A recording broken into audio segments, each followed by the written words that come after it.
Got an ice maker for you on a side-by-side Whirlpool refrigerator. First thing I always like to do is check to make sure if there's any frozen water inside there, if there's any ice in there, and this one is empty.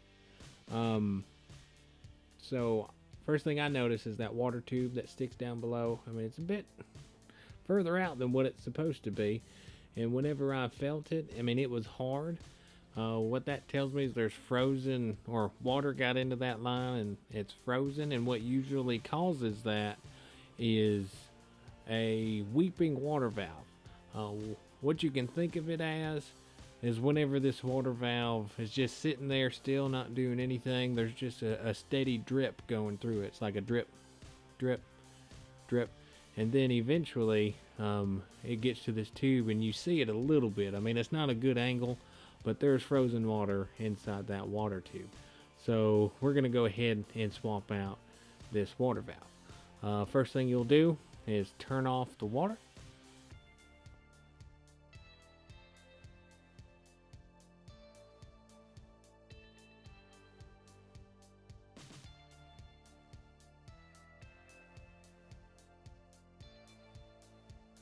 Then unplug it. And then after we unplug it, we're going to get to this water valve. We got some 1/4-inch screws that hold on this cardboard in the back here. So we're going to get this panel off.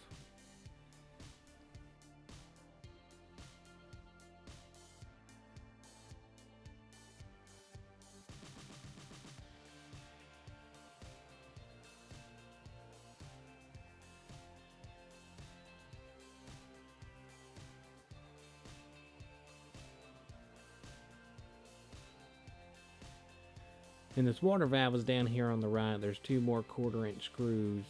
I know you guys can't see it very well, but once I get these screws out, I'm going to pull this water valve out and you'll be able to see it. Part number is Whiskey 10408179 on this model here. This is an older valve and it's lasted them quite a while, but here's the box of the new valve. Comes with some new water line if you need it, and then the water valve itself. And what you do is you just swap the water lines over from the old valve to the new valve, and that's pretty much it. So yeah, so we're gonna go ahead and just swap out these water lines. I will say, whenever you pull these water lines off, some water's in the reservoir, some water's in the line going up to the ice maker. So you either want to have a towel underneath, or do what I'm doing and just hold the end of the water tube with your thumb, and that'll prevent most of the water from exiting. So you're not making too much of a mess. But as long as you do that, I mean, it's pretty self-explanatory. Yeah, that thing just spit at us right there. But got my thumb holding it and then plugging it in.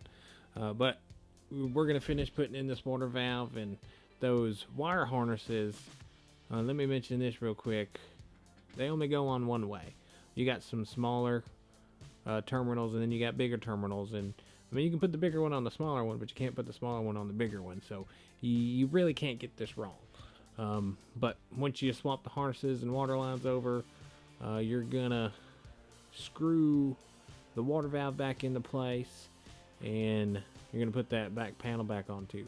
Or you can keep that back panel off, turn the water on, and make sure there's no leaks before you button it up and everything, because you don't want to replace the floor after you replace this water valve yourself. So make sure there's no leaks, then put that panel back on. But anyways, I'm gonna go ahead and put this thing back on and everything. But yeah, stay tuned for some tips after you get this water valve on, because we're gonna, on this particular model, there's a certain way to cycle the ice maker, and I'm going to show you guys how to get rid of that ice that's in that water tube. An easy way so you guys can knock it out yourself. Anyways, stay tuned for that.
All right, we still have frozen water in this tube up here.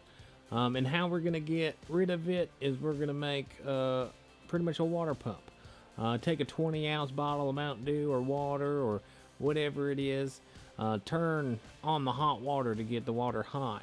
And you take the cap and you want to make about a 1/4-inch hole or a little bit smaller than a 1/4-inch hole so you can stick that extra 1/4-inch line that came in this box with that water valve and stick it through that hole to make a water pump. And what you'll do once that water's hot and you put it in the bottle and you put the cap on and the tube is all the way down to the bottom, you're going to, just squeeze that bottle and that hot water is going to come out. And what we're going to do is put that tube next to that tube where that ice is, and we're going to, just squeeze the bottle and let hot water get up in there and get rid of that ice. That's an easy way for you guys to do it at home.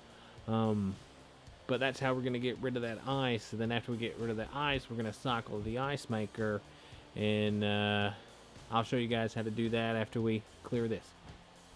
Doing it this way, you do want to have a paper towel or a towel underneath it, because water is going to go everywhere if you don't. So this will minimize a mess if you guys do it like I'm doing it here.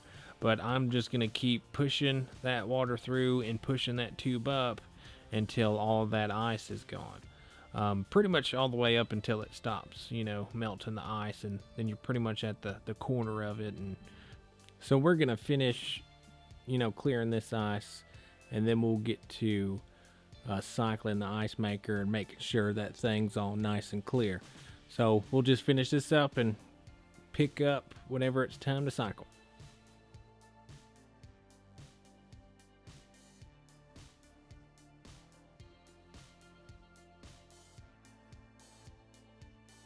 All right, ice is clear, so we're going to go ahead and plug this guy in. Turn on the water. Whenever you turn on the power, or whenever you plug it back in, sometimes this ice maker will go ahead and start. So you do want to check that after you plug in power and make sure that ice maker is moving. If it's moving, you won't have to jump it like I am now. But this jumper wire, I'm jumping it between the T and the H. And you can pretty much just think about that as the start button. Just remember to jump it between T and the H. But I'm putting this guy back into place here so I can shut this door. Because you do want the door shut whenever you, or either tape the switches down or shut the door.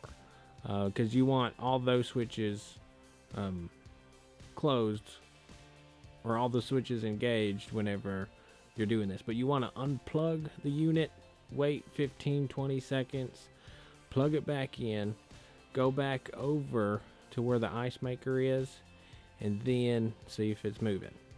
And you just got to take a look at it, because it'll move slowly. And if you see that blinking light on the right hand side there, that's saying, hey, there's power getting to the ice maker, so the ice maker should be moving. And now this ice maker is moving. It's moving very slowly, but we're going to put this cover back on, so whenever this thing does fill up with water, we don't have to get it back out and put the panel or put that cover back on and then get water everywhere in the process of doing it. So take that jumper wire out, get the cover back on after she's moving. But once we're here and she's moving, we just got to wait for her to make it cycle, and then at the very end of it, it should fill. It'll fill up with water. You'll see it come in out of that black tube off the right there. And in this case, it filled up perfectly. And this customer hasn't called back, so we know that this fixed the issue. And yeah, that's pretty much it for this. As long as you get this thing to cycle and fill up with water, it should do it automatically. If it doesn't make it automatically after that, make sure she's still filling properly. And if there's ice in the mold, you got a bad ice maker. Then go ahead and order one of those. Then you'll have to do this again. But anyways, this thing is about to fill with water. She is almost done with her cycle. Boom, there she is. She's filling up with water now. And that's it.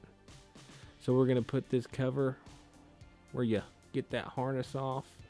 And then that's it. After we get that cover on, she's fixed. She's finished. That's all you got to do to change out a water valve. You may be able to just let this thing sit, and it may make ice eventually. But if you're a technician like me, I like to go ahead and knock it out and get it done. But anyways, if this has helped you out, give me a like, subscribe, comment if you have any questions, and thanks for watching.